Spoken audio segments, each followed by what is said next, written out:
Assalam- Assalamualaikum warahmatullahi wabarakatuh. Kembali lagi di 105 Raw FM, nyaman dan bersahaja dalam jangkauan. Dan selamat pagi untuk rekan Raw semua. Seperti biasa di hari Jumat, tepatnya di tanggal 20 Oktober 2023, di Jumat pagi menjelang siang, kita akan ada obsesi obrolan seputar Sakofah Islam. Dan rekan Raw kali ini ada narasumber kita. Sudah bersama Eno ya, tepatnya di depan Eno ada Uhti cantik. Siapa lagi kalau bukan Uhti Nida. Assalamualaikum Uhti. Waalaikumsalam warahmatullahi wabarakatuh. Gimana kabarnya Uhti di pagi menjelang siang ini? Alhamdulillah luar biasa, tetap semangat. Allahu Akbar. Allahu Akbar. Dan senang sekali kita berjumpa lagi ya Uhti. Iya, setelah sekian lama ya, setelah sekian purnama ini. Sekali ini gimana kabarnya? Apakah senang bertemu dengan Eno kembali? Oh ya tentunya, karena sudah lama tidak ketemu. Iya, jadi betul sekali. Dan di sini rekan Raw semua, ada tema kita adalah Uhuwah Islamiyah. Ini persaudaraan sesama umat Islam ya. Dan ini akan menarik sekali karena kita sebagai umat Islam perlu mengulik dan memperdalam ilmu seperti ini ya. Baik, kalau begitu rekan Raw semua, bagi Anda juga nanti yang mungkin ada timbul pertanyaan, boleh langsung hubungi di nomor 082299996105. Tapi sebelum itu kita dengarkan dulu nih penjelasan dari Uhti Nida. Kepada Uhti dipersilahkan. Baik, terima kasih banyak ya Uhti Eno. Assalamualaikum warahmatullahi wabarakatuh. Alhamdulillahirabbil alamin wa wassalatu wassalamu ala asrofil anbiya'i wal mursalin wa ala alihi washabbihi ajmain. Allahumma shalli ala Muhammad wa ala ali Muhammad. Segala puji bagi Allah, Tuhan semesta alam yang masih memberikan kita kesehatan, kesempatan untuk bisa melaksanakan ketaatan kepada Allah, memohon ampunannya dan berharap atas kasih sayangnya, sehingga Allah tiada lagi melihat dosa yang kita lakukan, namun Allah menatap kita dengan kasihnya. Nah, kalau Allah menatap kita dengan rahmannya, sesungguhnya Allah tidak mengadili kita sesuai dengan dosa yang kita lakukan. Artinya begini, kalau Allah itu kita minta adil terhadap apa yang kita lakukan, tentu amalan kita tidak akan sanggup untuk menyelamatkan kita. Jikalau satu dosa diganjar dengan satu balasan, satu pahala diganjar dengan satu balasan, begitu ya, lalu kemudian kita menuntut kepada Allah, Allah adilkan hukumannya kepada kita, maka sesungguhnya tidak akan sanggup kita untuk merasakannya. Makanya kita senantiasa berharap kepada Allah dengan rahmannya, kasihnya, sayangnya. Ketika Allah sudah mengasihi hambanya, Allah sudah kasihan kepada hambanya, maka Allah tidak lagi melihat sebesar apapun dosa yang sudah dilakukan oleh hamba tadi. Maka ketika Allah sudah menurunkan maghfirahnya atau pengampunannya, maka sesungguhnya tidak lagi dia menatap itu. Maka kita berharap Allah memberikan kasih sayangnya kepada kita, maghfirahnya kepada kita. Kelak di yaumul akhir kita mendapati diri kita sebagai orang-orang yang diberi nikmat oleh Allah. Amin Allahumma amin. Serta salawat dan salam yang melafazkan Allahumma shalli ala Muhammad wa ala ali Muhammad, di mana Rasulullah sallallahu alaihi wasallam adalah teladan yang terbaik bagi kita, adalah cahaya bagi umat, cahaya bagi kaum muslimin, cahaya bagi manusia, sehingga manusia mengetahui apa yang harus dia lakukan dan apa yang harus dia tinggalkan. Ditambah dengan kondisi sekarang yang begitu memilukan perpecahan di tengah-tengah kaum muslimin. Perpecahannya dalam artian apa? Artian kita itu tidak berada dalam satu institusi Islam, tidak berada dalam satu perlindungan Islam, begitu ya. Ketika kita melihat kondisi saudara-saudara kita di luar sana, yang paling menyesakkan dada itu adalah kondisi Palestina, begitu ya dia, yang sampai hari ini masya Allah sulit untuk disampaikan, begitu ya. Allahumma sholli ala Muhammad wa ala ali Muhammad. Jadi Rasulullah sallallahu alaihi wasallam sesungguhnya telah mencontohkan kepada kita bagaimana untuk hidup di muka bumi ini, dan kita pun mudah-mudahan berada di barisan orang-orang yang senantiasa mengikuti jejak langkah yang telah dicontohkan oleh Rasulullah SAW. Rasulullah membangun Islam, menegakkan Islam mulai dari Madinah hingga Rasulullah wafat, hingga kita pun saat ini mengenal Islam. Maka kita berharap kita bukan hanya menjadi umat yang mengatakan bahwa kita cinta kepada Rasulullah lewat lisan, namun kita juga mencintai Rasulullah berada dalam aktivitas kita sehari-hari. Jadi kalau dikatakan orang yang cinta itu pasti akan terlihat pembuktiannya. Maka kalau kita cinta kepada Allah dan Rasulnya, maka sesungguhnya pembuktiannya adalah dengan taat, tidak mungkin dengan maksiat. Maka taat itu artinya apa? Apa yang Allah dan Rasulnya perintahkan berarti akan kita teladani, akan kita lakukan, bukan malah kita tinggalkan dan kita abai terhadap itu. Allahumma sholli ala Muhammad wa ala ali Muhammad. Hari ini kita bahas terkait ukhuwah Islamiyah. Jadi kalau tadi Eno menyampaikan ini kayaknya memang perlu untuk kita bahas ya, persaudaraan sesama muslim. Sebenarnya judulnya awalnya itu Palestina dan ukhuwah Islamiyah. Kenapa kita perlu bahas tentang Palestina? Mungkin ya belum mulai dan esok rasanya ya. Kondisi Palestina itu hanyalah salah satu dari banyaknya persoalan yang dihadapi oleh kaum muslimin. Dan itu tidak bisa kita pungkiri, solusinya adalah dengan ukhuwah Islamiyah. Maka ketika kita bicara tentang indahnya persaudaraan karena Allah, jadi ukhuwah Islamiyah itu kan sebenarnya kalau diartikan adalah ikatan yang melahirkan perasaan berkasih sayang gitu ya, perasaan cinta, perasaan pengorbanan yang mendalam terhadap setiap orang, di mana keterpautan itu ditetapkan oleh ikatan akidah Islamiyah yang itu berdasarkan iman dan takwa. Jadi kita pun mencintai saudara kita itu semata-mata karena ketakwaan, karena dia berakidah Islam maka saya pun akan menyayanginya gitu ya, maka kita akan saling berkasih sayang tanpa perlu melihat dia itu suku yang mana, bangsa yang mana gitu ya, atau dia dari keluarga yang mana. Kalau mungkin kita di Padang Sidimpuan halak Batak doi tidak perlu nanya begitu lagi. Kenapa? Karena yang dikatakan dengan ukhuwah Islamiyah adalah ikatan berkasih sayang setiap mukmin antara mukmin yang satu dengan mukmin yang lain semata-mata karena ikatan akidah begitu. Nah, maka bagaimana indahnya persaudaraan karena Allah ini, Syekhul Islam Ibnu Taimiyah pernah mengatakan perumpamaan persaudaraan karena Allah itu adalah seperti tangan dan mata. Jika mata menangis, maka tangan akan mengusap air matanya. Jika tangan yang sakit, jika mata menangis, maka tangan akan mengusap atau menghapus air matanya. Dan jika tangan itu yang sakit, maka mata pun akan menangis karenanya. Nah, maka kita lihat itulah perumpamaan persaudaraan sesama mukmin. Artinya, mereka itu tidak akan terlepas gitu ya. Bahkan seumpama-umpamanya pun ini adalah perumpamaan yang sangat indah gitu loh, yang kita temukan di dalam Islam. Lalu bagaimana kita lihat lagi di dalil-dalil yang lain? Ada banyak, bahkan kata Rasulullah di salah satu hadis, Rasulullah SAW pernah bersabda, seorang mukmin terhadap mukmin lainnya adalah laksana bangunan yang menguatkan satu bagian dengan bagian yang lain. Itu dalam hadis riwayat Bukhari dan Muslim. Atau yang paling sering juga kita dengar adalah kaum muslimin itu adalah umpama satu tubuh, one body katanya, satu tubuh. Kalau satu tubuh, Rasulullah SAW pernah mengatakan perumpamaan kaum mukmin dalam kasih sayang dan belas kasih serta cinta adalah seperti satu tubuh. Jika satu bagian anggota tubuhnya sakit, maka yang lainnya pun akan merasakan sakit, seluruh tubuhnya, dan itu tidak akan bisa tidur dan akan timbul rasa demam. Ibaratnya kita luka, kakinya kena duri, yang bereaksi itu nggak cuma kaki kan, atau mata tuh ngelihat gitu ya, oh dia lihat, oh ya kakinya kena duri, habis itu dia jalan lagi, nggak mungkin. Maka seluruh tubuh itu akan bereaksi. Bereaksinya gimana? Matanya akan melihat apa yang terjadi, tangannya akan bereaksi, otaknya akan memberikan perintah gitu ya, kemudian juga badannya, Anda langsung duduk cari obat segala macam gitu. Itu artinya apa? Satu bagian tubuh yang merasakan sakit, maka yang lainnya juga akan ikut merasakan sakit. Bahkan ketika kita nih, kalau ada orang yang sakit lambung, kok bisa jadi demam ya, kok bisa agak sakit sesak nafas ya gitu, padahal kan yang sakit itu lambungnya gitu loh. Umpama satu tubuh seperti itu, bahkan dikatakan oleh Rasulullah bisa demam bagian tubuh yang lain ketika ada bisa demam tubuhnya ketika ada satu bagian dari tubuh itu yang merasakan sakit. Itulah luar biasa perumpamaan persaudaraan di dalam Islam. Nah, kemudian ada satu ayat di dalam Al-Quran, Quran Surah Al-Hujurat ayat 10, yang artinya orang-orang beriman itu sesungguhnya bersaudara. Sebab itu demikianlah perbaikilah hubungan antara saudaramu itu dan takutlah kepada Allah supaya kamu mendapat rahmat. Bahkan kalau kita lihat dari ayat ini disampaikan oleh Allah bahwa kita itu disuruh untuk memperbaiki hubungan. Bahkan ada lagi keutamaan yang lain terkait silaturahim misalnya. Ketika sudah terputus, maka yang menghubungkan itu dia akan mendapati kemuliaan yang lebih. Kemudian bagaimana ada satu dalil yang membolehkan adanya kebohongan kan gitu ya deh. Kebohongannya itu untuk 3 hal. Yang pertama antara suami dengan istri, yang kedua untuk strategi perang, terus yang ketiga untuk mempersaudarakan mukmin. Jadi ibaratnya Eno sama kakak nih lagi berantem, terus datang Bu Juni misalnya. Eno kemarin kata Nida dia sayang banget sama Eno misalnya gitu kan.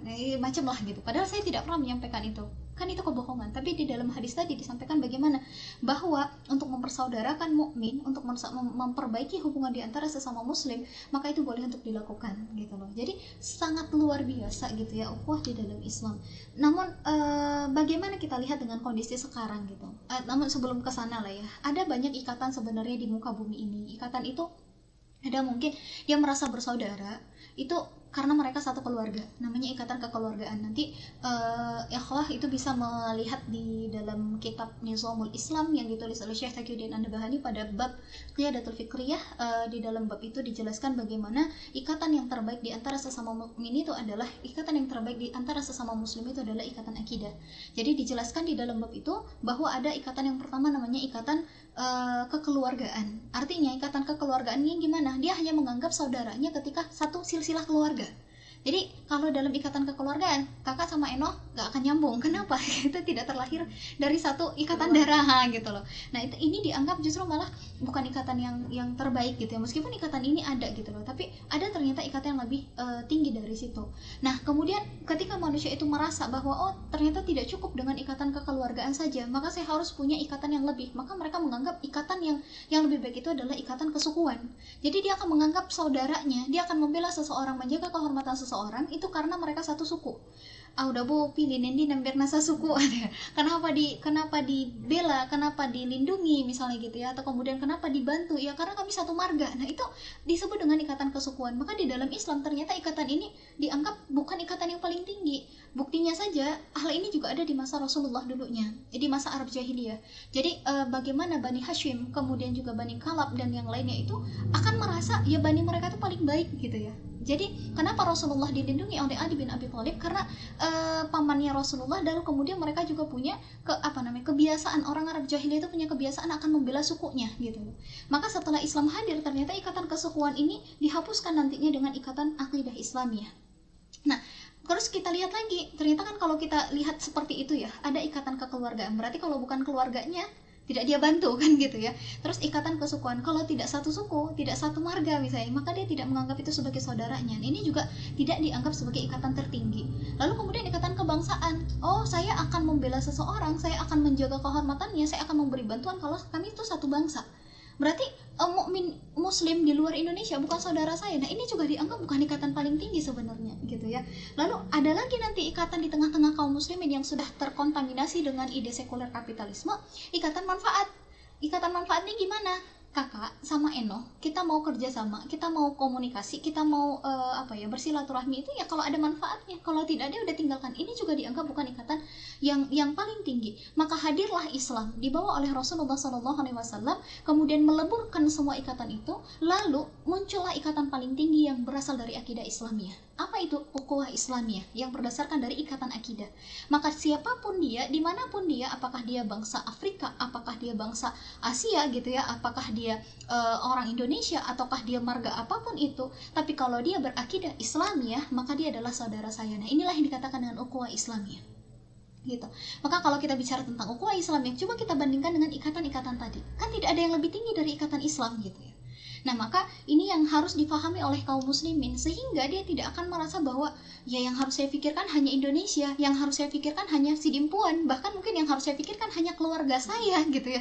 Tidak, tetapi yang dia pikirkan apa? Saya mukmin, saya muslim, bagian dari kaum muslimin dunia. Dan kata Rasulullah, kami itu punya ikatan yang paling tinggi, yakni ikatan akidah Islamiyah. Kami saling menyayangi, kami saling memberikan kasih sayang di tengah-tengah kaum mukmin itu karena kami berakidah Islam gitu loh. Jadi selagi dia mukmin maka dia saudara saya, selagi dia muslim maka dia saudara saya. Begitulah ya kurang lebihnya ukhuwah Islamiyah. Maka kita lihat hal ini dulu pernah terlihat di masa Islam, hingga memang kaum muslimin itu pernah memimpin 2/3 belahan dunia. Jadi ketika kaum mukminin dulu memimpin 2/3 belahan dunia, mulai dari Rasulullah menegakkan negara Islam pertama di Madinah gitu ya, sampai runtuhnya peradaban Islam terakhir di Turki Utsmani pada tahun 1924 Masehi, itu hanya dengan satu kepemimpinan. Jadi pemimpin bagi kaum mukminin waktu itu mulai dari Maroko sampai Merauke itu satu pemimpin, nggak banyak pemimpin, tapi satu pemimpin namanya khalifah gitu ya. Makanya kita mendengar nama Khalifah Harun al-Rashid, kita mendengar nama khalifah mulai dari Khulafaur Rasyidin gitu ya, setelah masa kenabian, kemudian ada masa Khulafaur Rasyidin, baru ada masa pemerintahan Islam berikutnya. Lalu khalifah yang terakhir itu adalah Khalifah Abdul Hamid II, yang itu sangat mempertahankan Palestina pada waktu itu. Nah ini yang kalau kita lihat mulai dari Maroko sampai Merauke satu kepemimpinan gitu ya. Lalu apa yang terjadi di sana? 2/3 belahan dunia dipimpin oleh Islam dengan seorang pemimpin gitu ya dia. Lalu kemudian apa yang terjadi? Kemaslahatan yang terlihat di sana. Kenapa? Karena Allah katakan sesungguhnya Islam itu adalah rahmatan lil alamin gitu ya, rahmat bagi seluruh alam. Artinya pada waktu itu pemimpinnya satu, aturan hidupnya juga satu. Apa itu aturan hidupnya? Yang berdasarkan Al-Quran dan As-Sunnah begitu. Sehingga kita tidak mengenal ada aturan yang lain pada sejarah itu gitu ya.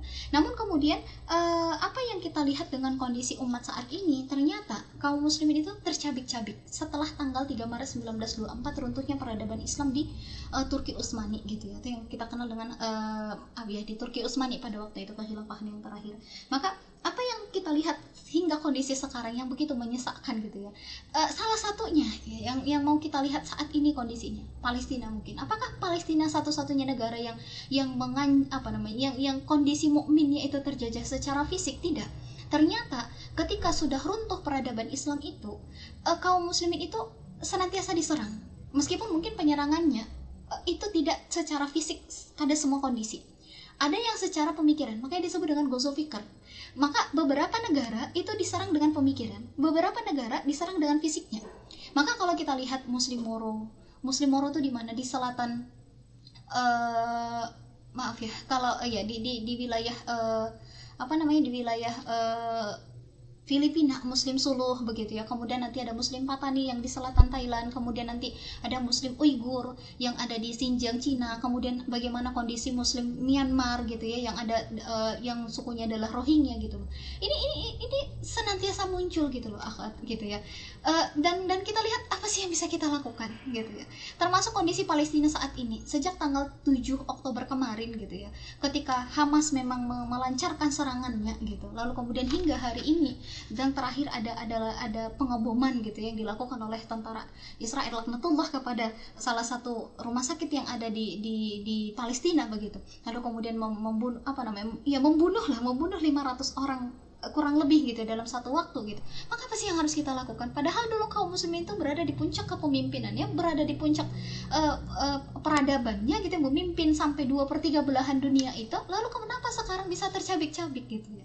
Nah, persoalannya adalah kita menanggalkan satu hal. Apa itu? Ukhuwah Islamiyah. Jadi kalau kita bicara tentang Islam itu nanti terbagi atas 3. Akidah, syariah, dan ukhuwah Islamiyah. Jadi cukupkah kita hanya mengatakan saya mukmin? Tidak, tapi kalau kita mengatakan kita berakidah Islam, maka harusnya kita bersyariat Islam. Karena konsekuensi dari beriman pasti terikat pada hukum syara. Buktinya saja kalau kita kuliah, kita katakan saya mahasiswa kampus A, pasti konsekuensinya kita terikat sama aturan di kampus A itu gitu loh. Ini kita bilang kita muslim, kita mukmin, tapi tidak mau terikat pada hukum syara. Itu kan berarti kan dipertanyakan gitu ya. Berarti kalau terikat sama hukum syara, ayat Al-Qur'an itu, apa yang Rasulullah contohkan itu tidak dipilah dan tidak dipilih, tapi diambil secara keseluruhan. Kenapa? Karena Allah katakan di Quran surah Al-Baqarah ayat 208, ya ayyuhalladzina amanu udkhulu fis-silmi kaffah wa la tattabi'u khutuwatis syaitan innahu lakum aduwwum mubin. Hai orang-orang yang beriman, masuklah kalian ke dalam Islam secara kafah dan janganlah kalian mengikuti langkah-langkah syaitan, sesungguhnya dia adalah musuh yang nyata bagimu. Maka Rasulullah SAW menerapkan Al-Quran itu dengan sebenar-benarnya gitu ya, mencontohkan penerapan Islam itu dengan sebenar-benarnya. Berarti itulah yang harus kita lakukan gitu. Lalu kemudian apa? Ada ukhuwah Islamiyah yang kita pahami bahwa syariat itu tidak mungkin bisa kita laksanakan secara sempurna kecuali dengan kita bersatu, dan kaum muslimin itu tidak boleh saling melepaskan diri antara satu dengan yang lain gitu. Maka mereka harus kembali kepada satu ikatan yang benar, yakni ikatan akidah tadi. Maka kalau kita bicara tentang Palestina gitu ya, solusinya ketika sekarang ini kita doakan, iya kita harus doakan dan perbanyak doa, melangitkan doa. Bahkan mungkin salah satu tipsnya adalah memperbanyak salat asygil. Ya kan, salat asygil itu kan yang kita minta kepada Allah agar mereka itu orang-orang zalim disibukkan dengan kezalimannya gitu ya, disibukkan dengan kerusakan di tengah-tengah mereka sesama orang zalim tadi. Yang wa asygili zalimin bizalimin gitu ya, yang Allah sibukkan mereka dengan kezaliman itu. Jadi kita perbanyak gitu, kita langitkan doa. Tapi cukupkah dengan itu? Mungkin akan ada yang bilang begini, oh enggak, yang harus kita lakukan ke Palestina adalah mengirimkan makanan, mengirimkan selimut, mengirimkan minuman, mengirimkan obat-obatan. Iya, itu juga harus kita lakukan. Kenapa? Karena posisinya sekarang Palestina itu membutuhkan itu semua, apalagi sudah diboikot oleh Israel ya gitu ya. Tapi apakah itu cukup? Kakak mau kasih analogi begini. Ibaratnya ada orang di dalam satu rumah, atau inilah studio Raw FM. Yang punya siapa? Yang punya Pak Faisal gitu ya. Iya, yang punya Pak Faisal. Kemudian tiba-tiba ada orang dari luar, dia numpang tidur gitu ya, numpang tidur ya di kamar depan. Habis itu ngapain? Dia bawa tuh saudaranya gitu ya, dia bawa temannya gitu. Terus dia bilang apa? Ini tempat saya. Nah, ini tempat saya. Kemudian yang berada di rumah ini ngelawan dong ya gitu. Ini kan rumah saya, kamu sudah ditampung, dikasih makan gitu, malah bilang ini tempat kamu gitu loh. Kemudian kita ngelawan gini. Kita usir dia misalnya. Kemudian dia balik lagi. Dia babak belurin orang yang ada di dalam rumah. Dia pukulin orang yang ada di dalam rumah. Tetangga yang ada di sini harusnya ngapain sih sebenarnya? Ngebantu atau hanya cukup bilang ini semangat. Coba ini harus kita pikirkan bersama, karena mukmin Palestina itu bagian dari kita gitu loh. Nah, apa yang harus kita lakukan sebagai tetangga? Yang kita lakukan itu nggak cukup dengan bilang semangat ya, atau kemudian kita datang tuh depan pintunya, kemudian kita bilang ini ada obat-obatan sini, kamu kan sudah luka saya obatin, kamu lapar saya kasih makan, terus kita suruh dia masuk lagi ke dalam rumah itu. Sebenarnya kita ngebantu atau membiarkan dia dengan kerusakannya, dengan kezaliman yang dia rasakan. Ngebantu atau enggak sih sebenarnya itu gitu loh. Nah, sama nggak dengan kondisi Palestina tadi gitu ya. Maka yang harus kita lakukan apa? Kita kan banyak sebenarnya ini tetangganya kan. Yang harus kita lakukan tuh udah sama-sama tuh gimana caranya ngeluarin yang penjajah tadi tuh dari tempat tadi, dari rumah itu gitu. Pasti bakalan banyak. Kalau ini ada yang serius dengerin, pasti dia bilang kan tidak segampang itu. Iya, memang tidak segampang itu, tapi coba kita berpikir lebih realistis dulu gitu ya. Sebagai seorang mukmin pasti ada solusinya sebenarnya. Nah, maka ketika yang harus kita lakukan adalah mengembalikan kembali, ya ini kan punyanya Pak Faisal, kenapa harus kamu yang di sini gitu loh. Maka kita coba lihat, ternyata kekuatan tetangga itu ya, kekuatan tetangga pasti akan lebih besar daripada orang yang numpang tadi sebenarnya. Maka ketika kita lihat kondisi Palestina, bisa nggak kaum muslimin menghantam Israel itu sebenarnya gitu ya. Kenapa harus seperti itu sih Kak? Rasanya kalau mau nangis tuh ya Allah nggak cukup gitu ya dia. Ya habis kita nangis gimana? Kondisi Palestina belum selesai gitu ya. Muslim Uigurnya juga belum selesai. Suriahnya belum selesai gitu. Afrikanya belum selesai. Pataninya belum selesai. Muslim Rohingya-nya belum selesai gitu. Muslim di Sulu Selatan Filipina juga belum selesai. Padahal kita jumlahnya banyak gitu. Maka kalau kita lihat kondisi mukmin sekarang itu ada sampai 1,46 miliar jumlah pemuda muslim yang ada di dunia ini. 1,46 miliar itu bukan jumlah yang sedikit. Nah, maka kita yang menjadi kata kunci untuk membebaskan Palestina dengan semua penjajahan yang dilakukan oleh Israel gitu ya, maka adalah dengan ukhuwah Islamiyah. Buktinya apa? Sebenarnya kan akan mudah ketika kaum mukmin itu kembali kepada konsep awal yang dicontohkan oleh Rasulullah dengan ikatan akidah. Maka Muslim Mesir tidak perlu merasa dia berbeda dengan Muslim Palestina. Muslim Libanon tidak perlu merasa dia berbeda dengan Muslim Palestina. Muslim di Iran, dia tidak perlu merasa Palestina itu bukan bagian dari dirinya. Artinya kalau kita menganggap diri kita itu adalah bagian dari satu tubuh, sebenarnya Palestina itu akan mudah untuk diselamatkan. Kok bisa? Utaranya Libanon, selatannya Mesir, kanannya Syria itu kan nanti ada Iran, ada Irak gitu ya. Maka kalau kita lihat dari situ, kekuatan kaum mukmin itu sebenarnya bisa untuk menyelamatkannya. Tapi persoalannya kita disekat-sekat. Yang tadinya harusnya ikatannya adalah ikatan akidah Islam, kemudian dipenggal, didistorsi menjadi ikatannya apa? Cukup dengan ikatan kebangsaan. Mesir urus diri sendiri, Libanon urus diri sendiri, Iran urus diri sendiri, Palestina urus diri sendiri. Meskipun mungkin saat ini nih sudah muncul informasi ya, dari Mesir harusnya sudah mau mengirimkan bantuan ke Palestina, tapi Israel masih menutup pintunya. Coba kita yang boikot Israelnya bisa nggak? Pasti bisa seharusnya kan gitu loh. Kenapa? Karena sesungguhnya kekuatan kaum muslim itu pasti besar. Nah, terus nanti bilang gini, pesawat kapal induknya Amerika sudah sampai di Israel. yang kekuatannya begini. Maka sesungguhnya ketika kaum mukminin menyadari, ini kalau kita bicara secara ekonomi saja gitu ya, pemuda muslim itu harus dijauhkan dari Islam. Kenapa? Karena mereka akan bisa menjadi kekuatan bagi Barat kalau mereka tidak sadar dengan akidah Islam. Tapi kalau mereka menyadari sejarah mereka, menyadari keimanan mereka, menyadari bagaimana cara membangkitkan umat itu dengan persatuan gitu ya, lalu kemudian membaca kembali sejarah bahwa Rasulullah menerapkan Islam secara kafah, kemudian dulu di masa peradaban Islam itu mulai dari Maroko sampai Merauke itu berada dalam satu kepemimpinan Islam, maka ketika kaum mukminin kembali ke situ pasti akan sangat mudah sebenarnya untuk menuntaskan persoalan-persoalan tadi. Karena kita di tentara mukmin itu ada, senjatanya kaum mukminin itu ada gitu loh. Kenapa sih kita harus bicara itu? Karena Israel itu bicara pakai senjata, ya kan? Mereka tuh pakai alat gitu loh, yang mereka tuh juga dikomandoi. Maka harusnya apple to apple-nya itu bukan jamaah lawan negara, tapi negara lawan negara gitu ya. Maka tentara kaum mukmin ini banyak, tapi kan tidak ada yang mengkomandoi. Maka yang mengkomandoinya inilah yang perlu hadir di tengah-tengah kaum muslimin gitu. Dengan ikatan ukhuwah tadi, maka akan mudah sebenarnya. Nah, satu lagi informasinya sebenarnya kalau kita baca dari kitab yang pernah dituliskan oleh Syekh Taqiyuddin An-Nabhani adalah bahwa Israel itu sebenarnya sengaja dibuat berada di tengah-tengah jantungnya kaum mukminin. Jantungnya kaum mukminin itu di mana? Di Timur Tengah. Maka ketika dia berada di Timur Tengah tadi, berada di tengah-tengah jantungnya kaum mukminin, ini untuk mengukur keberhasilan atau ketidakberhasilan Barat, Amerika tepatnya. Kalau Israel ini sudah gonjang-ganjing, kalau dia sudah tidak aman lagi di sana, berarti tanda-tanda kebangkitan Islam itu ada. Tapi kalau dia masih aman untuk melakukan segala sesuatunya di sana, berarti itu sudah menjadi tolak ukur bagi Barat. Negeri-negeri Muslim, termasuk yang di Timur Tengah, itu masih berada dalam kendalinya Barat. Ini tadi bicaranya ukhuwah tapi larinya ke sana, karena memang kita tidak bisa memungkiri yang namanya Islam itu harus punya kekuatan besar gitu loh. Karena kalau kita tidak punya kekuatan yang apple to apple tadi, maka ini persoalannya nggak akan kunjung selesai. Nanti habis nih kita bicara Palestina, mungkin nanti ada gencatan senjata segala macam, habis itu pindah lagi kisahnya yang lain. Mau sampai kapan? Ilah mata gitu ya, sampai kapan kok kondisi kaum mukminin akan seperti ini? Maka bisakah kita kembali kepada masa peradaban Islam itu? Bisa. Ketika kaum mukminin khususnya para pemuda mempelajari sejarah Islam, mereka ngerti sejarah Islam dan mereka juga ngerti bagaimana Rasulullah menerapkan aturan Islam itu yang berkaitan dengan mulai dari bangun tidur sampai bangun negara, mulai dari mengatur pada skala individu, pada skala masyarakat, lalu kemudian skala negara juga ada aturannya di dalam Islam. Jadi harus kembali ke situ sehingga kita mampu menuntaskan masalah ini. Mungkin itu dulu ya deh. Insya Allah nanti kita lanjut di sesi kedua. Wallahu a'lam. Baik. Kembali lagi di 105 Raw FM, nyaman dan bersahaja dalam jangkauan. Kembali lagi di 105 Raw FM, nyaman dan bersahaja dalam jangkauan. Dan rekan Raw, Eno dan Uti Nida kembali lagi untuk menyapa ruang dengar Anda. Dan langsung saja kepada Uti diperjelas lagi tadi pembahasannya. Baik, ini kita lanjutkan.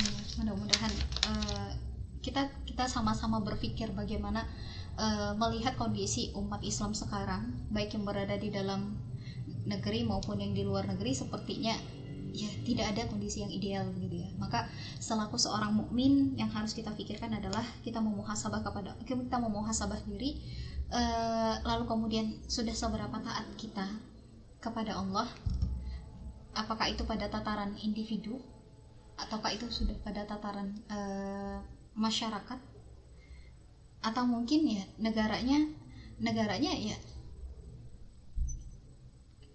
Oke. Nah, apa mungkin negaranya juga sebenarnya tidak menghantarkan kepada ketaatan kepada Allah. Nah, maka kembali ke yang tadi ya, terkait Palestina. Jika kita kerucutkan, jika kita simpulkan gitu, maka solusinya tidak bisa hanya dengan solusi parsial, tetapi harus dengan solusi yang fundamental dalam artian kaum mukmin itu kembali kepada konsep kehidupan yang telah dicontohkan oleh Rasul. Itu kuncinya.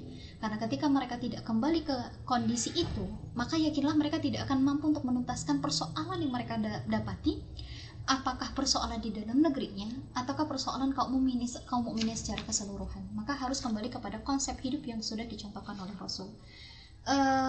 Mungkin kita bisa meninggalkan pembahasan terkait Palestina dan beranjak bagaimana solusi tuntasnya gitu ya. Tapi saya mau menjelaskan kembali ada 3 alasan yang layak ya, yang mau nyebut 3 alasan besar mengapa Israel itu layak disebut sebagai penjajah dan Palestina adalah milik dari kaum mukmin, kaum muslimin. Yang pertama, Palestina adalah tanah kharajiyah yang didapatkan oleh kaum muslimin dengan jiwa dan darah mereka.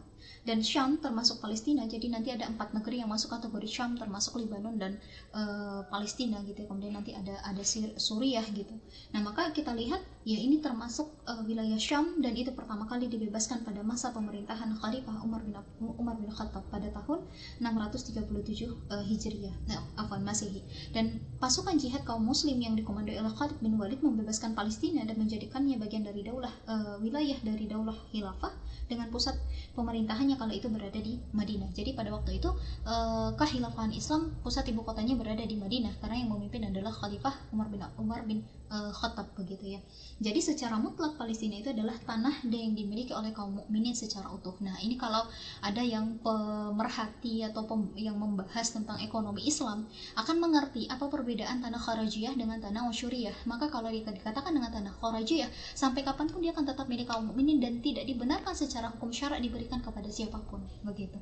Maka mempertahankan tanah Palestina sesungguhnya itu bagian dari hukum syarak gitu, karena dia masuk kategori tanah kharajiyah tadi. Kemudian yang kedua, Israel itu kan tamu yang tidak diundang. Sudahlah dia diberi tumpangan, kemudian karena keserakahannya dan ngelunjak gitu ya, meminta tanah kepada Palestina sebagai pemilik tanah. Kayak tadi datang ke rumah orang minta itu rumah jadi punya dia gitu, padahal sudah ditampung gitu ya. Maka dengan kata lain, Israel ini adalah benalu dan pengganggu bagi kaum muslim di Palestina.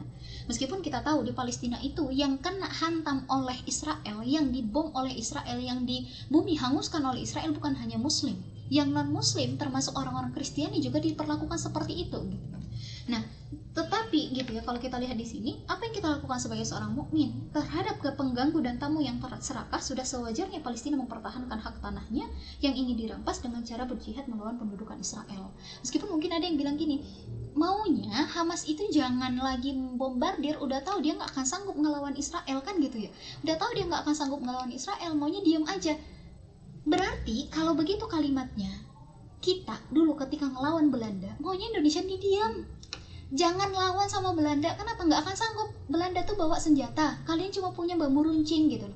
Tapi apa yang bisa menyelamatkannya? Kalau kita bicara sebagai seorang mukmin kan semangat jihad oleh para pahlawan pada waktu itu gitu ya. Lalu kemudian ketika kita lihat dengan kondisi sekarang, Palestina itu kalau kita bicara sejarah tidak pernah menyelesaikan persoalan dirinya sendiri, dan dia senantiasa dibantu dari luar. Kita lihat ketika pembebasan Palestina pertama oleh Khalifah Umar bin Khattab pada tahun 637 Masehi, itu dibebaskan oleh Khalifah, dan itu berada dari luar Madinah, dari luar Palestina gitu. Kemudian jatuh pada perang salib, kemudian dibebaskan kembali oleh Khalifah Salahuddin Al-Ayyubi. Lalu kemudian jatuh lagi gitu ya ke tangan yang lain gitu, maka dibebaskan kembali oleh Khalifah Abdul Hamid II gitu. Dan Abdul Hamid II itu, Sultan Abdul Hamid II adalah khalifah yang terakhir gitu. Jadi kalau kita mau bicara tentang pembebasan Palestina, memang harus ada khalifahnya kan, harus ada yang memimpin untuk mengkomandoinya gitu ya. Kenapa? Karena dia dengan kondisi negaranya yang terjepit seperti itu gitu kan ya, lalu kemudian memang dia kondisinya sedemikian, maka butuh kekuatan besar yang akan melindungi dia, dan itu sejarahnya sedemikian gitu. 3 kali pembebasan Palestina itu tidak pernah dari dalam, senantiasa dari luar. Maka ketika kita bicara tentang pembebasan Palestina, berarti harus juga dilakukan sebagaimana para khalifah di masa lalu melakukannya. Nah, maka kalau kita lihat kenapa bisa keserakahan entitas Yahudi ini muncul di sana, ini kan sebenarnya bermula dari seorang tokoh Zionis, Theodor Herzl, yang pada tahun 1896 dia menemui Sultan Abdul Hamid II yang itu pada waktu itu menjadi Khalifah Turki Utsmani. Lalu dia meminta kepada Sultan Abdul Hamid II untuk apa? Untuk mendirikan gedung di Al-Quds. Dia hanya minta satu, kami mendirikan gedung khusus kami gitu ya, orang-orang Yahudi itu. Namun apa yang dilakukan oleh Sultan Abdul Hamid pada waktu itu menolak dengan tegas. Lalu kemudian tidak berhenti pada tahun 1896. Ternyata pada tahun 1902 Theodor Herzl ini kemudian kembali lagi menemui sang khalifah. Terus dia bilang apa? Kami iming-imingi kalian, kami sampaikan nih, kan kekhilafan itu punya hutang, kami lunasi hutangnya gitu loh. Lalu apa kata Sultan Abdul Hamid pada waktu itu? Dia kemudian menolak kembali secara jelas dan tegas. Lalu kata Khalifah Sultan Abdul Hamid itu apa? Selagi aku masih hidup, aku lebih rela menusukkan pedang ke dalam tubuhku daripada melihat tanah Palestina dikhianati dan dipisahkan dari khilafah Islamiyah. Nah, ini yang dilakukan oleh seorang Sultan Abdul Hamid pada waktu itu. Meskipun setelah runtuhnya khilafah gitu ya, lalu kemudian ini tidak bisa lagi dikendalikan gitu ya, karena sudah diruntuhkan institusinya, khalifahnya sudah tidak ada lagi gitu. Namun ini yang menjadi asal muasalnya kenapa mereka muncul di sana. Bahkan kalau kita lihat sejarah, Israel ini kan termasuk bangsa yang terusir, di mana-mana terusir. Kenapa? Karena memang tabiatnya yang buruk gitu ya. Kemudian di dalam Islam mereka diterima, ditempatkanlah mereka di sana sebagai penumpang gitu loh. Ternyata penumpang keserakah pula kan gitu ya. Nah, kemudian yang ketiga, kenapa kita juga layak mengatakan Israel itu sebagai penjajah dan Palestina itu adalah milik kaum mukminin? Karena di Palestina terdapat kiblat pertamanya kaum mukminin, kemudian makam dari para sahabat dan para syuhada, dan singgahan atau tempat tinggal para nabi, dan tidak heran jika disebut juga Palestina itu sebagai negeri para nabi gitu ya. Maka ini yang kemudian kita harus pahami gitu. Lalu solusinya, terus nanti ada yang bilang ini kita berharap pada PBB. Yakinkah kita bisa berharap pada PBB? Solusi yang ditawarkan oleh PBB adalah two states ya, two state solution. Jadi solusi yang ditawarkan oleh PBB adalah menjadi 2 negara.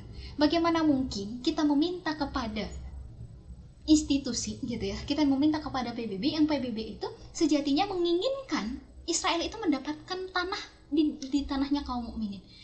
Justru malah mereka membenarkan penjajahan itu harus ada gitu loh. Nah, dan ketika kita meminta solusi kepada mereka, dan inilah solusi yang ditawarkan gitu. Karena kalau kita mau menganalisis, mungkin arahnya pasti akan ke sana nanti. Udahlah, mengalah sajalah, kasih sajalah gitu ya. Jadikan saja jadi dua negara, separuh untuk Palestina, separuh untuk Israel gitu loh. Nah, ini jelas menjadi solusi yang salah gitu loh. Kenapa? Tadi kita bicara tentang hukum syara, itu tanah kharajiyah yang sama sekali tidak boleh diberikan kepada asing gitu ya. Tidak boleh diberikan kepada yang lain gitu. Lalu kemudian yang kedua, itu kan memang punya Palestina, lantas kemudian kita bilang, ya udah nggak apa-apa, paruhan berarti kita sendiri pun membenarkan adanya penjajahan. Maka kalau kita bicara tentang pembukaan undang-undang, penghapusan di atas penghapusan penjajahan di atas dunia harus dihapuskan gitu. Maka selaras nggak gitu ya.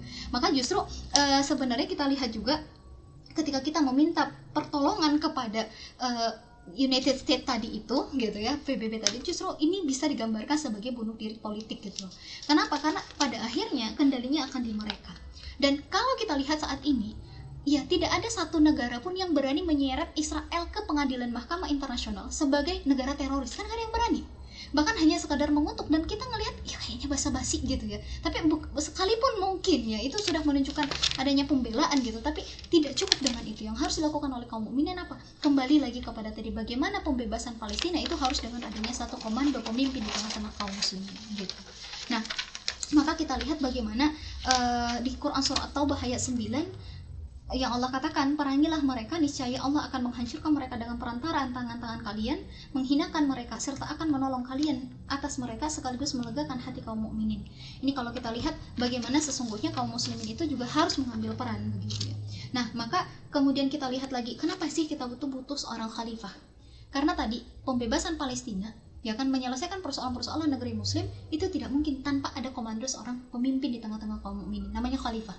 Maka khalifah itu adalah nantinya yang akan menjadi pemimpin secara universal bagi kaum muslimin. Di dalam salah satu hadis dikatakan apa? Imam kata khalifah adalah perisai, dan di belakangnya kaum mukmin berperang dan berlindung. Jadi harus ada yang menjadi perisai, harus ada yang menjadi pemimpin bagi mereka. Maka alhasil kalau kita lihat di sini, maka tidak ada solusi lain gitu ya, kecuali kita kembali kepada konsep yang telah dicontohkan oleh Rasulullah untuk menyelamatkan Palestina.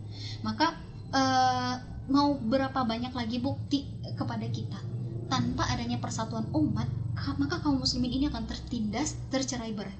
Dan hanya dengan kembali kepada konsep yang sudah dicontohkan oleh Rasul dengan adanya seorang khalifah tadi, maka itu akan menjadi rumah dan tempat yang aman bagi kaum mukminin untuk meminta pertolongan dan bantuan. Dan dengan begitu kehormatan, nyawa dan harta kaum muslimin akan bisa terjaga, dan inilah yang kita harapkan. Maka kita meyakini ya, di dalam Quran surah An-Nisa ayat 65, maaf, An-Nisa ayat 6, ya An-Nisa ayat 65, apa yang Allah katakan? Maka demi Rabbmu, fala wa rabbuka la yu'minuna hatta yuhakkimuka fima shajara bainahum, thumma la yajidu fi anfusihim harajan mimma qadaita wa yusallimu taslima. Maka demi Rabbmu, wahai Muhammad, sesungguhnya mereka belum beriman sebelum menjadikan engkau sebagai penengah gitu ya, penyelesai, pemutus di antara perkara yang mereka perselisihkan, dan mereka menerima dengan sepenuhnya tanpa ada rasa keberatan sedikit pun dalam hatinya. Kemudian Allah katakan lagi di dalam ayat yang lain, sesungguhnya Allah akan menggantikan kondisi yang penuh dengan ketakutan menjadi kondisi yang aman sentosa gitu ya. Karena apa? Karena mereka itu beriman kepada Allah dan Rasulnya, kembali kepada keimanan itu. Nah, setelah kondisi yang penuh dengan ketakutan, tapi kemudian Allah gantikan dengan kondisi yang penuh dengan keamanan dan kesejahteraan gitu, maka itu pasti akan terjadi. Kenapa? Karena Allah adalah satu-satunya zat yang tidak mungkin menyalahi janji. Tapi persoalannya apa? Allah minta kita betul-betul kembali kepada Islam secara kafah, tidak tercerai-berai, tidak kemudian merasa ya sekat-sekat bangsa itu ya itulah yang harus kita pertahankan, tetapi apa? Kita kembali kepada ukhuwah Islamiyah, akidah Islamiyah. Maka kami seharusnya bersatu dimanapun kami berada, maka kami adalah bagian dari kaum mukminin yang satu tubuh, yang sama-sama ingin taat kepada Allah. Wallahu a'lam. Mungkin ini yang bisa dijelaskan dulu untuk topik kita hari ini tentang ukhuwah Islamiyah. Meskipun mungkin tidak bicara dalil-dalil saja gitu ya, tapi kan kita bicara tentang buktinya. Ketika kaum mukmin itu tidak bersatu dalam bingkai khilafah Islamiyah, maka betul-betul mereka akan tercerai-berai gitu. Baik, kalau begitu kita rehat sejenak dulu, dan rekan Raul semua tetap di 105 Raw FM, Your Lifestyle. Langsung aja, ini soalnya ada pertanyaan lagi masuk. Berapa? 1. Dari nggak ada namanya di dalamnya. Tapi pertanyaannya, apa yang dapat kita lakukan saat ini untuk membantu saudara kita yang sedang terzolimi, terutama yang ada di Palestina.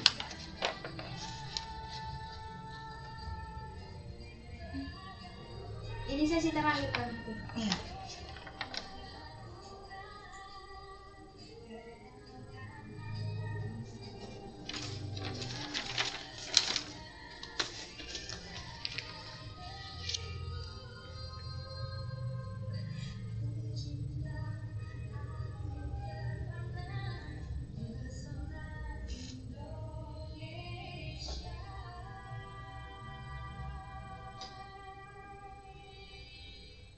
Masih dari kawasan Jalan Jenderal Sudirman nomor 219, Kota Padang, Sidimpuan 105 Raw FM, nyaman dan bersahaja dalam jangkauan.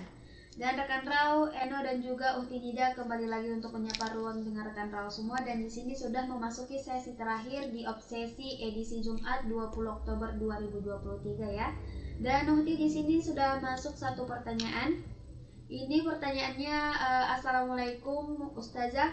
Apa yang dapat kita lakukan saat ini untuk membantu saudara kita yang sedang terzolimi, terutama yang ada di Palestina? Monggo dijawab Ustazah. Baik, jadi kalau kita bicara tentang apa yang harus kita lakukan, kita doakan harus, kita bantu mungkin secara logistik, misalnya ada yang mau bantu makanan, minum, itu bagus gitu ya, dan memang harus kita lakukan juga. Tapi apakah cukup dengan itu?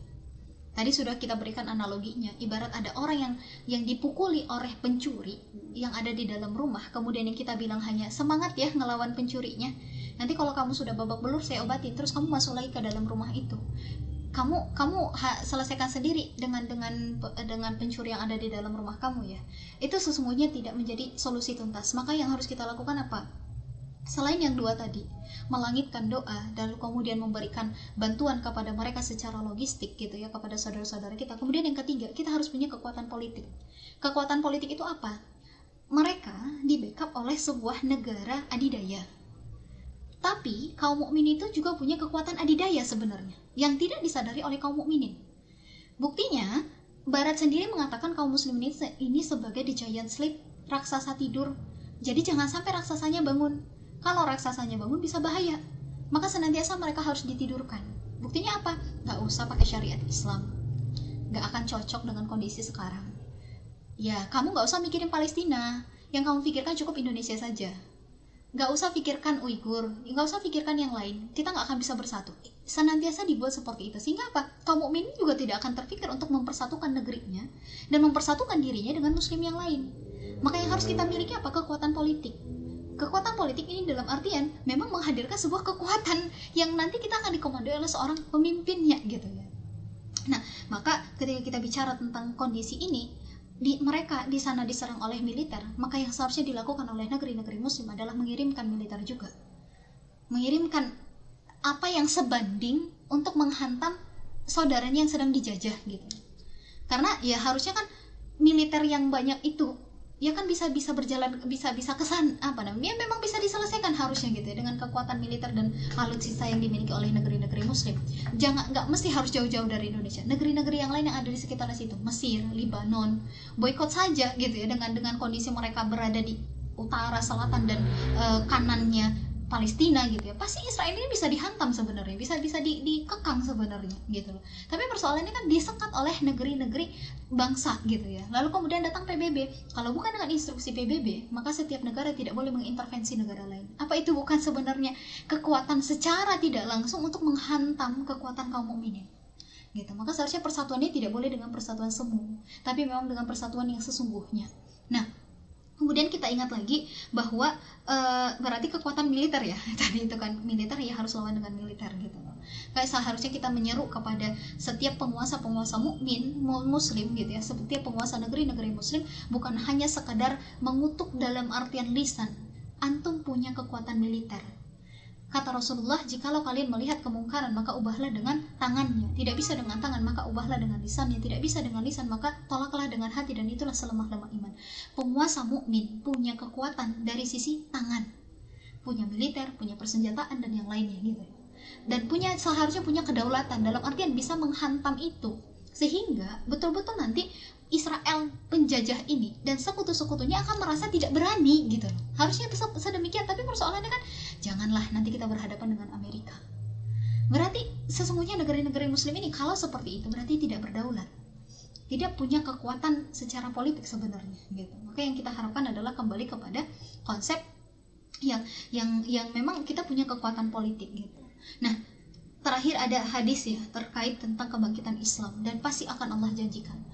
Takunu nubuwatu fikum masyaallahu an takun summa yarfa'uha idza sya'a yarfa'ha summa takunu khilafatan 'ala minhajin nubuwah fatakunu masyaallahu an takun summa yarfa'uha idza sya'a yarfa'ha summa takunu mulkan 'adan fatakunu masyaallahu an takun summa yarfa'uha idza sya'a yarfa'ha summa takunu mulkan jabariyatan fatakunu masyaallahu an takun summa yarfa'uha idza sya'a yarfa'ha summa takunu khilafatan 'ala minhajin nubuwah summa sakata.